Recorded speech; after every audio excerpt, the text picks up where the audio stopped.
小叔有大叔，有米都不想煮，咱今儿做个解暑来吃吃。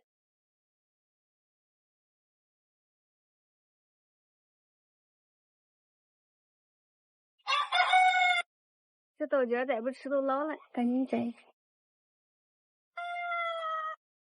有没有认识嘞？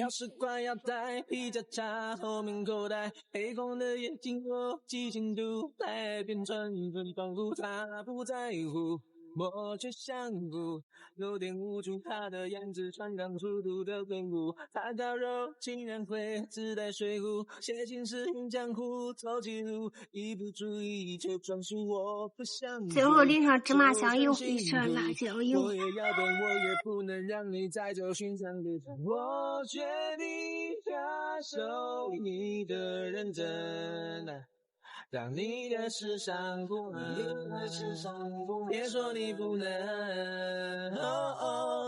让我们真正让我带上走了心的目光，不要怕露出胸膛，留一点汗，你成了型男。解暑3件套：爸，吃饭，扁担，凉拌豆角子，还有清凉又解暑的绿豆茶，大家喝一口。